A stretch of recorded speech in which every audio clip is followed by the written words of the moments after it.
ఈ ఉద్యమ సమయంలో ఆంధ్రదేశంలో చోటు చేసుకున్న సంఘటనలు చూద్దాం. ఉప్పు సత్యాగ్రహ ఉద్యమం లేదా శాసనోల్లంఘన ఉద్యమంలో ఆంధ్రదేశంలో చోటు చేసుకున్న సంఘటనలో ఒకటి వాడపల్లి సంఘటన. వాడపల్లి సంఘటన తూర్పుగోదావరి జిల్లాలో 1931 మార్చి 30వ తేదీన చోటు చేసుకున్న ఒక సంఘటన. రెండవది గాంధీ టోపీ ఉదంతం. ఇది ముఖ్యంగా గుంటూరు జిల్లాలో 1931-32 సంవత్సర కాలంలో తీవ్ర వివాదమైన సంఘటన గాంధీ టోపీ ఉదంతం. ఇక మరొక ముఖ్యమైన సంఘటన Kakinada bomb case. Kakinada bomb case ముఖ్యంగా 1933 ఏప్రిల్లో చోటు చేసుకున్న సంఘటన కాకినాడ బాంబు కేసు అనేది. 32-33 సంవత్సరాల్లో కాకినాడ బాంబు కేసు సంఘటన. కానీ సంఘటన జరిగింది 33 ఏప్రిల్లో సంఘటన జరిగింది కాకినాడ బాంబు కేసు. ఈ ఉద్యమ సమయంలో ఈ 3 ముఖ్యమైన సంఘటనలు చోటు చేసుకున్నాయి. మొదటిది వాడపల్లి సంఘటన. వాడపల్లి సంఘటన 1931 మార్చి 30వ తేదీన చోటు చేసుకున్న సంఘటన వాడపల్లి. ఇది తూర్పుగోదావరి జిల్లాలోని సుప్రసిద్ధమైన ఒక గ్రామం. ఈ గ్రామంలో ఒక సుప్రసిద్ధమైన పురాతనమైన అద్భుతమైన దేవాలయం ఉండేది. అది వెంకటేశ్వర స్వామి టెంపుల్. వాడపల్లి వెంకటేశ్వర స్వామి టెంపుల్గా ఇప్పుడు కూడా పూజలు అందుకుంటున్న అద్భుతమైన దేవాలయము. సో వాడపల్లిలోనే వెంకటేశ్వర స్వామి టెంపుల్. మరి ఇక్కడ ఏంటి సంఘటన చోటు చేసుకుంది అనేది చూస్తే ఇది ప్రాచీన కాలం నుండి ఉన్న అద్భుతమైన వైష్ణవ క్షేత్రం. ఇక్కడ ఏకాదశి రోజున ఏకాదశి రోజున పెద్ద ఎత్తున చుట్టుపక్కల గ్రామాలకు సంబంధించిన ప్రజలంతా వెంకటేశ్వర స్వామి ఉత్సవాలు జరిపేవారు. ఆ ఉత్సవాల్లో భాగంగా రథాన్ని కూడా లాగి జాతర విజయవంతంగా నిర్వహించేవారు. వాడపల్లి గ్రామానికి చెందిన ప్రజలతో పాటు చుట్టుపక్కల గ్రామాల వాళ్ళు వేల మంది వచ్చేవారు. మరి ఈ టైంలో ఏం సంఘటన చోటు చేసుకుంది అంటే వాడపల్లి సంఘటన తూర్పుగోదావరి జిల్లా. మరి ఉద్యమ సమయంలో దేశవ్యాప్తంగా రాష్ట్ర వ్యాప్తంగా శాసనోల్లంఘన ఉద్యమం జరుగుతుంది. ఈ టైంలోనే వెంకటేశ్వర స్వామి రథోత్సవాలు స్టార్ట్ అయ్యాయి. మొత్తం వైభవంగా ఏకాదశి రోజున మార్చి 30వ తేదీ ఏకాదశి రోజున పెద్ద ఎత్తున ఉత్సవాలు స్టార్ట్ అయ్యాయి. మరి దాదాపుగా చాలా రోజులు జాతర జరుగుతుంది. మార్చి 30వ తేదీ రథాన్ని లాగాల్సి ఉంది. రథాన్ని సుమారుగా ఈ రథోత్సవంకు సుమారుగా వాడపల్లి గ్రామంతో పాటు చుట్టుపక్కల గ్రామాల నుంచి సుమారుగా 20,000 మందికి పైగా ఉత్సవాల్లో పాల్గొనడానికి వచ్చారు. వాడపల్లి గ్రామానికి సంబంధించిన ప్రజలతో పాటు చుట్టుపక్కల గ్రామాలకు సంబంధించిన వేల మంది ఈ రథోత్సవానికి వచ్చారు. మొత్తానికి రథం లేదా తేరుని లాగుతూ ఉన్నారు. అయితే ఈ సమయంలో ఆ రథంపై దేశవ్యాప్తంగా ఉద్యమం జరుగుతుంది కాబట్టి ఆ ప్రభావము ఇక్కడ కూడా కనిపించింది. రథోత్సవంలో వెంకటేశ్వర స్వామి విగ్రహాన్ని పెట్టి రథాన్ని లాగుతూ ఉన్నారు.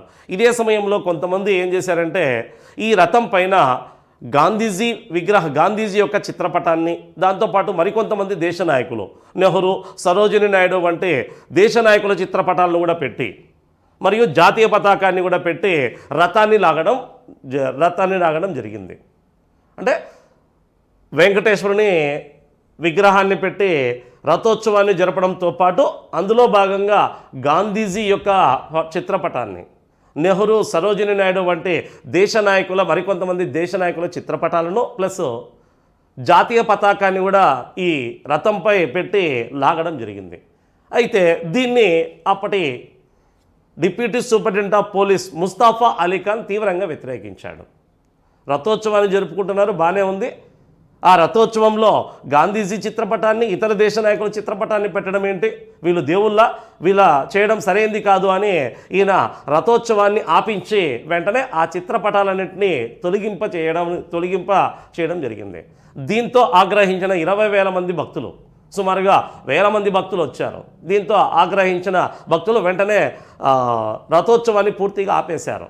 ఆ చిత్రపటాలు ఉండాలి మరియు జాతీయ పతాకం ఉంటేనే మేము రథోత్సవాన్ని లాగుతాం, లేకుంటే రథోత్సవాన్ని నిలిపివేస్తామని, ఆందోళన చేపడతామని హెచ్చరించారు. అయితే ముస్తాఫా అలీ ఖాన్ మాత్రం దీన్ని తీవ్రంగా వ్యతిరేకించి రథోత్సవాన్ని లాగకుండా అడ్డుపడుతున్న వారిపై లాఠీ చార్జీ జరపడము జరిగింది.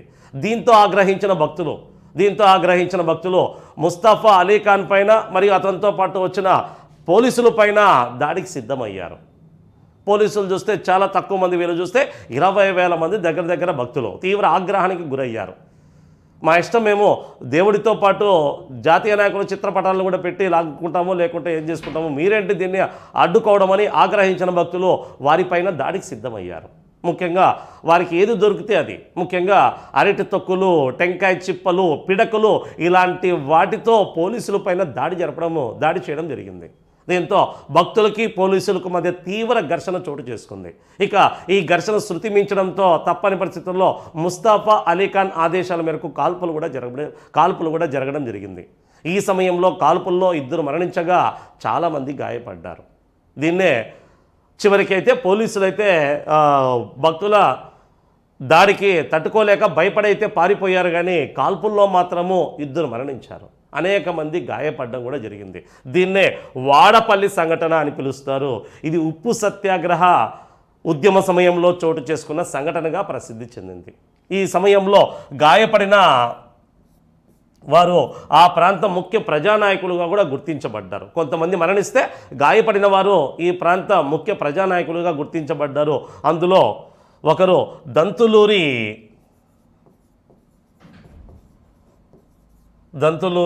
లక్ష్మీపతిరాజు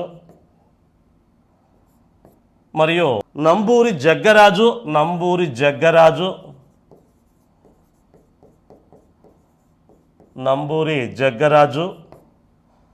మరొక వ్యక్తి నాయన బాపన్న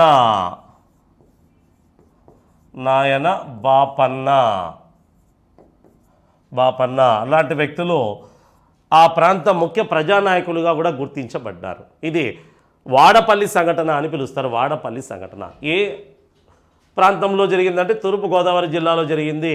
ఏ ఉత్సవాల సమయంలో అంటే వెంకటేశ్వర స్వామి రథోత్సవ సమయంలో చోటు చేసుకున్న సంఘటన. ఈ సంఘటనకు కారకుడైన పోలీస్ అధికారి ఎవరంటే ముస్తఫా అలీఖాన్.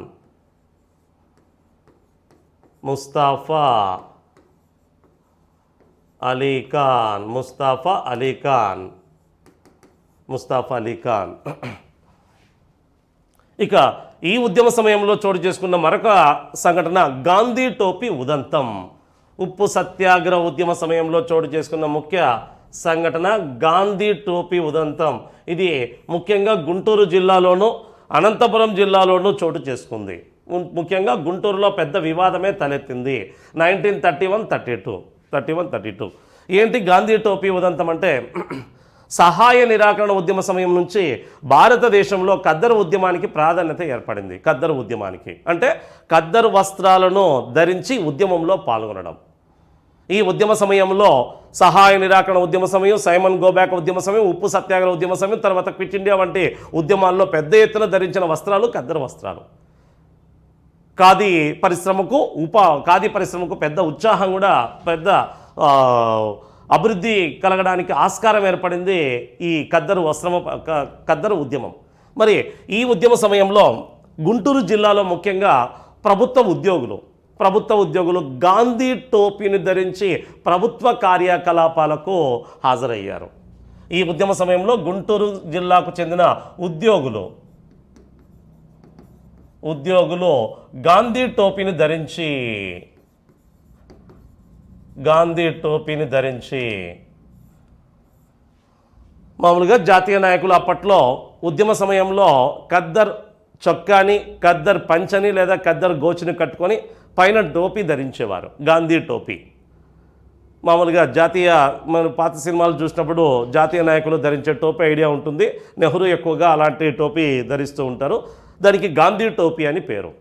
ఈ ఉద్యమ సమయంలో కూడా దేశభక్తి పెరిగిపోయి అనేక మంది ఉద్యోగులు, ముఖ్యంగా గుంటూరు జిల్లాలో ఉద్యోగులు గాంధీ టోపీని ధరించి ఉద్యోగాలకు హాజరు కావడం జరిగింది. దీంతో ప్రభుత్వ అధికారులు దీన్ని తీవ్రంగా వ్యతిరేకించారు. బ్రిటిష్ ప్రభుత్వ అధికారులు ఇది సరైనది కాదు, మీరు గాంధీ టోపీని ధరించి ఉద్యమాలకు రావడం, ఉద్యోగాలు చేయడానికి రావడము సరైంది కాదు అని గాంధీ టోపీని నిషేధించడం జరిగింది. ఉద్యోగం చేసే వ్యక్తులు గాంధీ టోపీ ధరించి రాకూడదు అని, అలా వచ్చినట్టయితే వారిపైన చర్యలు తీసుకోబడుతుంది అని, వారిని ఉద్యోగం నుంచి తొలగించబడుతుంది అని పై అధికారులు ఆదేశించారు. దీంతో ఉద్యోగులు తీవ్ర నిరసన వ్యక్తం చేశారు.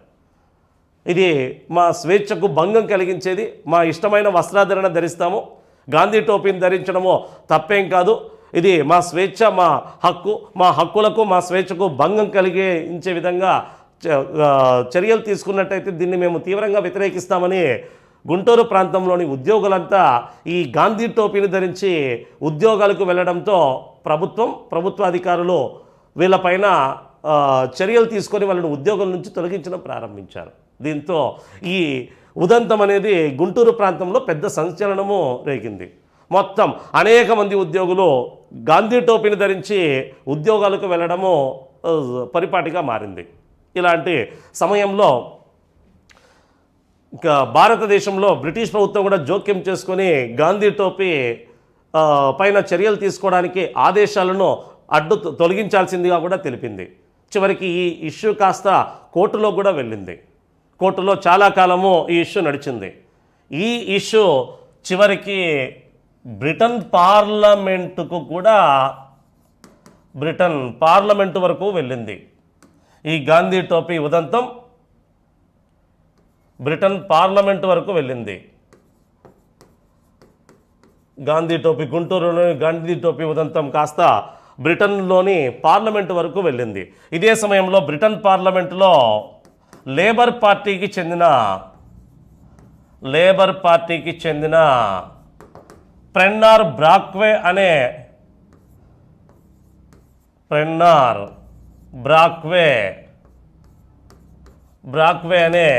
లేబర్ పార్టీ అధికారి, లేబర్ పార్టీకి సంబంధించిన వ్యక్తి స్వయంగా గాంధీ టోపీని ధరించి పార్లమెంటు సమావేశానికి హాజరైనట్టు కూడా తెలుస్తోంది. హాజరై ఆయన బ్రిటిష్ ప్రభుత్వానికి వ్యతిరేకంగా నిరసన తెలిపాడు. అప్పుడు ఇంగ్లాండ్లో కన్జర్వేటివ్ పార్టీ అధికారంలో ఉండేది. ఇతను లేబర్ పార్టీకి సంబంధించిన వ్యక్తి. లేబర్ పార్టీ తరఫున శాసనసభలో బ్రిటన్ పార్లమెంటులో మెంబర్గా ఉన్న వ్యక్తి. ఆ పార్లమెంటు మెంబర్గా ఉన్న ప్రెన్నార్ బ్రాక్వే అనే ఆంగ్లేయుడు, లేబర్ పార్టీకి చెందిన వ్యక్తి గాంధీ టోపీ ఉదంతాన్ని సమర్థించాడు. అది వాళ్ళ స్వేచ్ఛ, ఎలాంటి వస్త్రాధరణ కానీ టోపీని ధరించి కానీ ఉద్యోగానికి హాజరు కావడము సరైందే, దాన్ని ప్రభుత్వ అధికారులు నిషేధించడం సరైంది కాదు అని ఆయన బ్రిటన్ పార్లమెంట్లో స్వయంగా తానే గాంధీ టోపీని ధరించి బ్రిటిష్ ప్రభుత్వానికి వ్యతిరేకంగా నిరసన వ్యక్తం చేయడం కూడా జరిగింది. ఎవరు అంటే ప్రెన్నార్ బ్రాక్వే అనే బ్రిటన్ పార్లమెంట్లో లేబర్ పార్టీకి సంబంధించిన మెంబర్. ఇక ఇదే సమయంలో అనంతపురం ఆర్ట్స్ కాలేజ్ చాలా సుప్రసిద్ధమైన విద్యాలయం. అనంతపురం ఆర్ట్స్ కాలేజ్ ఇప్పుడు కూడా రన్ అవుతుంది. Anantapuram arts college. ఈ అనంతపురం ఆర్ట్స్ కాలేజ్లో నేను కూడా డిగ్రీని అభ్యసించింది అనంతపురం ఆర్ట్స్ కాలేజ్లోనే. ఇది సుమారుగా 1915-16 సంవత్సరంలో స్థాపితమైంది. సుమారుగా 110 సంవత్సరాలు చరిత్ర కలిగిన కళాశాల, ఆర్ట్స్ కళాశాల ఫేమస్. ఈ కళాశాలలో నేను కూడా చదువుకున్నా. ఓకే, మరి ఈ ఉద్యమ సమయంలో అనంతపురం ఆర్ట్స్ కళాశాల ప్రిన్సిపల్ కూడా ఏ విద్యార్థి కానీ గాంధీ టోపీ ధరించి కళాశాలకు రాకూడదని ఆదేశాలను జారీ చేశాడు. దీంతో ఆగ్రహించిన కొంతమంది విద్యార్థులు ఆదేశాలను ధిక్కరించి గాంధీ టోపీని ధరించి నిరసన వ్యక్తం చేశారు. గాంధీ టోపీని ధరించి కళాశాలకు వచ్చి నిరసన వ్యక్తం చేశారు. అలాంటి వారిలో ముఖ్యులు వై రామనాథరావు అనే విద్యార్థి. వై రామనాథరావు.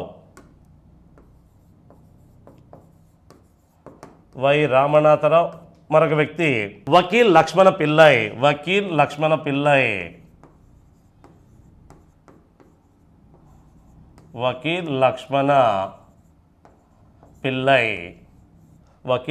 పిల్లై. ఇలా ఈ ఉద్యమ సమయంలో గాంధీ టోపీ ఉదంతం అనేది 1930-32 మధ్య కాలంలో తీవ్ర దుమారం లేపినట్టు తెలుస్తోంది. గాంధీ టోపీని ధరించరాదని బ్రిటిష్ ప్రభుత్వ అధికారులు ఆదేశాలను ధిక్కరించి నిరసన వ్యక్తం చేస్తూ ఉద్యోగులు దాన్ని ధరించడం వంటి కార్యకలాపాలు చాలా కాలం చోటు చేసుకున్నాయి. చివరికి కోర్టు అనుకూలంగా తీర్పిచ్చింది. గాంధీ టోపీ ధరించడం తప్పు కాదు, అది వారి స్వేచ్ఛ, ఎలాంటి దుస్తులైనా ధరించవచ్చు. కాబట్టి గాంధీ టోపీ ధరించి వచ్చిన వారిపై నిషేధం విధించడం సరైంది కాదు అని నిషేధాన్ని ఎత్తివేయాలని కోర్టు తీర్పు ఇవ్వడంతో ఈ ఉదంతం అనేది 32 నాటికి పూర్తిగా కనుమరుగైపోయింది.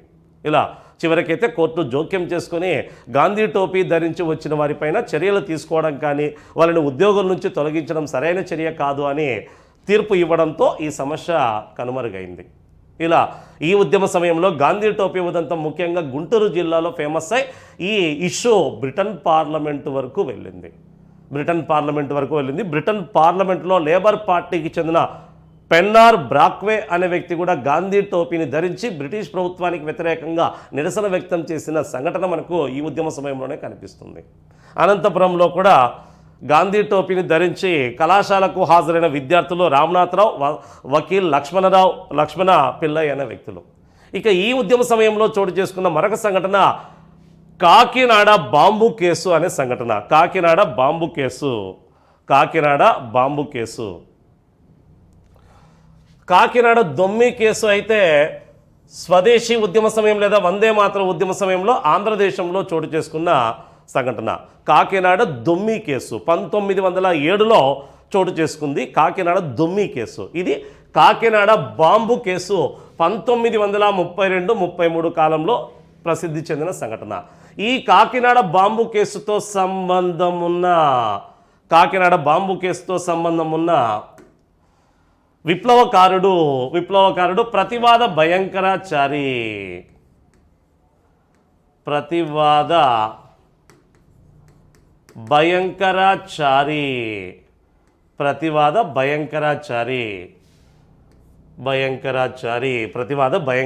విప్లవ భావాలు కలిగిన వ్యక్తి. ఈ కాకినాడ బాంబు కేసుతో సంబంధం ఉన్న వ్యక్తి ప్రతివాద భయంకరాచారి. ఇది అండమాన్ జైలు. తర్వాత కాలంలో ఈయన ఈ సంఘటన కారణంగానే అండమాన్ జైలుకు యావజ్జీవ కారాగార శిక్ష కోసం వెళ్తాడు. ఈ సంఘటన ముఖ్యంగా 1933లో చోటు చేసుకున్న సంఘటన కాకినాడ బాంబు కేసు. మరి దీనితో సంబంధం ఉన్న వ్యక్తి ప్రతివాద భయంకరాచారి.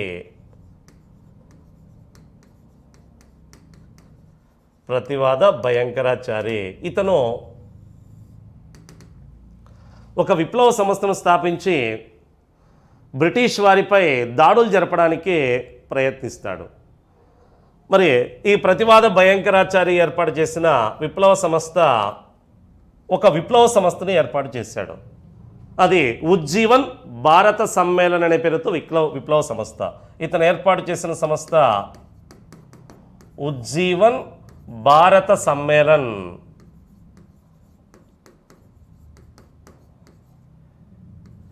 ఉజ్జీవన్ భారత సమ్మేళన్ అనే పేరుతో ఒక విప్లవ సంస్థను 1931లో ఏర్పాటు చేసినట్టు తెలుస్తోంది.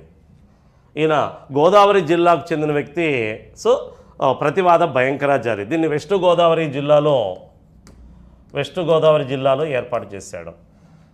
మరి దీని ప్రధాన లక్ష్యం ఆయుధాలను సేకరించి లేదా ఆయుధ సామాగ్రి ద్వారా బాంబులను తయారు చేసి బ్రిటిష్ వారిని అంతమొందించడం, మరియు బ్రిటిష్ కార్యాలయాలపైన దాడి చేసి బ్రిటిష్ ధనాన్ని దోచుకోవడం వంటి కార్యకలాపాలు చేపట్టాలనే ఉద్దేశంతో దీన్ని స్థాపించాడు. మరి ఉజ్జీవన్ భారత సమ్మేళన్ స్థాపనలో ఇతనికి సహకరించిన ముఖ్యుడు కామేశ్వరరావు అనే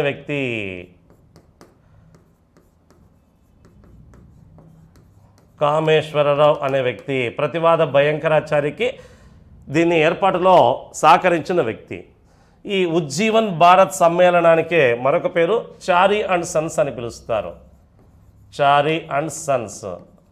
దీన్ని రహస్యంగా ఇతను తన నివాసంలో తన కొడుకుల సహాయంతో నిర్వహించేవారు.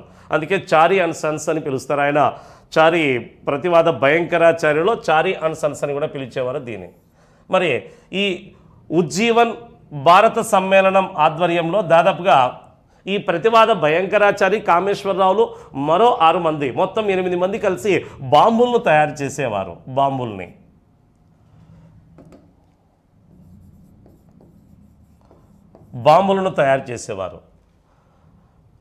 బాంబులను తయారు చేసి బ్రిటిష్ వారిని కాల్చి చంపడానికి ప్రయత్నాలు చేశారు. మరి ఇదే సమయంలో కొంతమంది వ్యక్తులపై దాడులు జరిపి వారి మరణానికి కారణమైన గాయపరిచిన కొంతమంది వ్యక్తులని చంపాలని భావించారు ప్రతివాద భయంకరాచారి కామేశ్వరరావులు. మరి అందుకోసమే కాకినాడలో వాళ్ళని బాంబుల ద్వారా హతమార్చడానికి ప్రయత్నించారు. ఎవరిని హతమార్చడానికి ప్రయత్నించారంటే కాకినాడ ప్రాంతంలో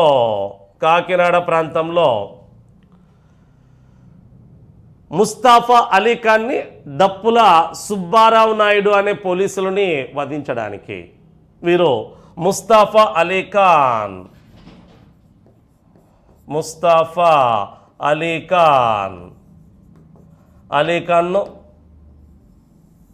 ఈ ముస్తాఫా అలీ ఖాన్ ముఖ్యంగా సీతానగర ఆశ్రమవాసి బ్రహ్మజోషుల సుబ్రహ్మణ్యం పైన లాఠీ చార్జీ జరిపించి అతని మరణానికి కారకుడైన వ్యక్తి నాటి డిప్యూటీ సూపరింటెండెంట్ ఆఫ్ పోలీస్ అయిన ముస్తాఫా అలీ ఖాన్. బ్రహ్మజోషుల సుబ్రహ్మణ్యం సీతానగర ఆశ్రమాన్ని నిర్వహించిన వ్యక్తి. ఆయన పైన లాఠీ చార్జీ జరిపించి ఆయన తీవ్ర గాయాల పాలై వ్యాధిగ్రస్తుడై మరణించడానికి కారకుడైన వ్యక్తి ముస్తాఫా అలీ ఖాన్. అంతేకాకుండా మరొక వ్యక్తి తూర్పుగోదావరి జిల్లాలో విదేశీ వస్త్రపు దుకాణాల ముందు పికెటింగులు నిర్వహిస్తున్నాడనే ఉద్దేశంతో ఒక వ్యక్తిని గాయపరిచాడు. కాశీభట్ల జగన్నాథంను గాయపరిచాడు. అంటే ముస్తాఫా అలీ ఖాన్ చేత ప్రాణాలు కోల్పోయిన వ్యక్తుల్లో ముఖ్యుడెవరు అంటే బ్రహ్మజోషుల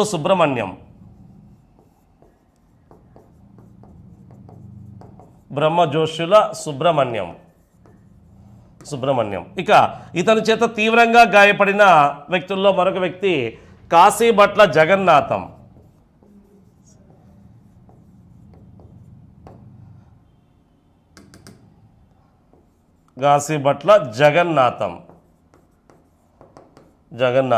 దీంతో పాటు కొర్రం రాజారావు, మరొక వ్యక్తి కొర్రం రాజారావు.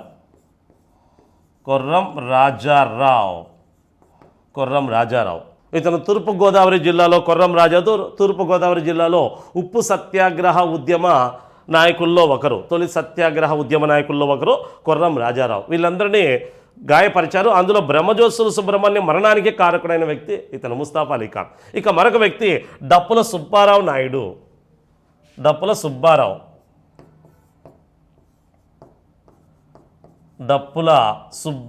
నాయుడు లేదా సుబ్బారావు. ఇతను పోలీస్ అధికారి,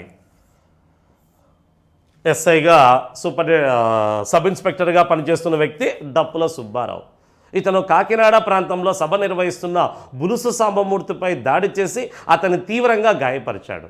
అతడు తల మీద తీవ్రంగా దాడి చేయడంతో, తలపైన కొట్టడంతో బులుసు సాంబమూర్తి తీవ్రంగా గాయపడి మూర్ఛిల్లినట్టు తెలుస్తోంది. దానికి కారకుడు డప్పుల సుబ్బారావు. ఇలా డప్పుల సుబ్బారావు కాకినాడ సభలో బులుసు సాంబమూర్తి తలపై కొట్టి అతని కింద పడి తీవ్రంగా గాయపడ్డానికి కారకుడైన వ్యక్తి డప్పుల సుబ్బారావు. కాబట్టి ఈ ముస్తాఫా అలీ ఖాన్ డప్పుల సుబ్బారావుని హత్య చేయాలనే ఉద్దేశంతో, అంతమొందించాలనే ఉద్దేశంతో ప్రతివాద భయంకరాచారి కామేశ్వరరావుతో కలిసి ఒక పథకాన్ని రూపొందించాడు. వీళ్ళిద్దరిని చంపేయాలని భావించాడు. అది కూడా బాంబులు వేసి చంపేయాలని ప్రయత్నించాడు. అందుకోసం 1933 ఏప్రిల్లో ఆయన చంపడానికి ఒక కామేశ్వరరావుతో కలిసి ప్రయత్నాలు చేశాడు. 2 సార్లు ప్రయత్నం చేశాడు. 2 సార్లు ఏప్రిల్లో 33 ఏప్రిల్లో 2 సార్లు ప్రయత్నించాడు. కానీ 2 సార్లు విఫలమైంది. ఇక 3వసారి ఎలాగైనా వీరు ప్రయాణిస్తున్న వాహనం పైన బాంబులు వేసి హతమార్చాలని ప్రయత్నించారు వీళ్ళు. అయితే అందుకోసం ఒక పడవలో బాంబులు దాచి ఒకరోజు మంచి రోజు చూసుకుని వీళ్ళని వధించాలనే ఉద్దేశంతో పడవలో బాంబులు దాచింటారు. అయితే ఆ పడవలోకి ఒక వ్యక్తి వెళ్ళి అక్కడ కొన్ని కనిపించిన ఒక బ్యాగులో దాచిన బాంబులను చూసి వాటిని తీయడంతో అది పేలి ఆయన చనిపోయాడు. ఈ విషయం కాస్త ప్రభుత్వానికి తెలియడంతో ఈ ముస్తాఫా అలీ ఖాన్ డప్పుల్ సుబ్బారావుని కాల్చి బాంబులు వేసి చంపాలనుకున్న అది కాస్త విఫలమయ్యే ఒక వ్యక్తి మరణించడం జరిగింది. వెంటనే ఈ విషయం తెలపడంతో ముస్తాఫా అలీ ఖాన్ డప్పుల్ సుబ్బారావు పోలీస్ అధికారులు ఆ ప్రాంతానికి చేరుకొని దీనికి కారకులు ప్రతివాద భయంకరాచారి కామేశ్వరరావులను తెలుసుకొని దీన్ని కాకినాడ బాంబు కేసుగా నమోదు చేసి వీళ్ళిద్దరిని అరెస్ట్ చేసి విచారణ జరపడం జరిగింది. మరి ఈ బాంబుల ద్వారా వీళ్ళని చంపడానికి ప్రయత్నించారని ప్రభుత్వానికి వాంగ్మూలం ఇచ్చినది. అంటే ఈ ప్రతివాద భయంకరాచారికి వ్యతిరేకంగా కామేశ్వరరావుకు వ్యతిరేకంగా ప్రభుత్వానికి అనుకూలంగా సాక్ష్యం ఇచ్చినది, వీళ్ళకి వ్యతిరేకంగా ప్రభుత్వానికి అనుకూలంగా సాక్ష్యం ఇచ్చిన వ్యక్తి SKB Raghavachari. SKB Raghavachari. SKB Raghavachari వీరు ఉజ్జీవన్ భారత్ సమ్మేళనం అనే విప్లవ సంఘం ద్వారా బాంబులను తయారు చేస్తూ విప్లవ కార్యకలాపాలను జరుపుతున్నారని, ఇక్కడ బాంబులు వీళ్ళని వేసి బాంబుల ద్వారా వీళ్ళని జాతమార్చడానికి ప్రయత్నించారని, ఆ సమయంలో ఒక వ్యక్తి మరణించాడనే వాంగ్మూలాన్ని ఇచ్చింది రాఘవాచారి అనే వ్యక్తి. చివరికి బ్రిటిష్ ప్రభుత్వం విచారణ జరిపి విప్లవ సంస్థను నిషేధించి దీన్ని స్థాపించిన ప్రధానమైన వ్యక్తి ప్రతివాద భయంకరాచారికి యావజ్జీవ కారాగార శిక్ష విధించి అండమాన్ జైలుకు పంపడం జరిగింది. ఇక కామేశ్వరరావుకు 4 సంవత్సరాలు జైలు శిక్ష విధించడం జరిగింది. ఇలా ఈ ఉద్యమ సమయంలో చోటు చేసుకున్న సంఘటనలో ఇది కాకినాడ బాంబు కేసుగా ఫేమస్ అయింది. వీళ్ళు కాకినాడ ప్రాంతంలో బాంబులు తయారు చేయడం ఎప్పటి నుంచి ప్రారంభించారంటే 1932 నుంచి ప్రారంభించారు. 33లో వీళ్ళని చంపడానికి ప్రయత్నించి ముస్తాఫా అలీ ఖాన్ని డప్పుల సుబ్బారావుని కాకినాడలో బాంబులు వేసి చంపడానికి ప్రయత్నించి విఫలమయ్యి చివరికి పట్టుబడగా ప్రతివాద భయంకరాచారికి యావజ్జీవ కారాగార శిక్ష విధించి దీపాంతర శిక్ష లేదా అండమాన్ జైలుకు పంపడం, ఇంకా కుట్రలో భాగస్తుడైన కామేశ్వరరావుకు 4 సంవత్సరాలు జైలు శిక్ష విధించడం జరిగింది. దీన్ని కాకినాడ బాంబు కేసు అంటారు. ఈ కాకినాడ బాంబు కేసులో వీరికి వ్యతిరేకంగా ప్రభుత్వానికి అనుకూలంగా వాంగ్మూలాన్ని ఇచ్చిన వ్యక్తి ఎస్కేబి రాఘవాచారి అనే వ్యక్తి. ఇవి శాసనోల్లంఘన ఉద్యమ సమయంలో ఆంధ్రదేశంలో చోటు చేసుకున్న సంఘటనలు. ఇది శాసనోల్లంఘన ఉద్యమం లేదా ఉప్పు సత్యాగ్రహ ఉద్యమం లేదా దండి సత్యాగ్రహ ఉద్యమం లేదా 2వ సహాయ నిరాకరణ ఉద్యమం. ఇక దీని తర్వాత చోటు చేసుకున్న సంఘటనలు 2 ఉన్నాయి. అవి ఒకటి 1935 భారత ప్రభుత్వ చట్టం. ఆ ప్రభుత్వ చట్టం ద్వారా 1937లో దేశవ్యాప్తంగా ఎన్నికలు జరగడం, మద్రాసు రాష్ట్రానికి కూడా ఎన్నికలు జరగడం. దీని తర్వాత భారతదేశంలో మరియు ఆంధ్రదేశంలో చోటు చేసుకున్న అత్యంత ముఖ్యమైన ఉద్యమమే క్విట్ ఇండియా మూమెంట్. ఈ రెండింటితో మనకు జాతీయోద్యమం అనే దశ ముగుస్తుంది. ఓకే, ఆ 2 చూద్దాం.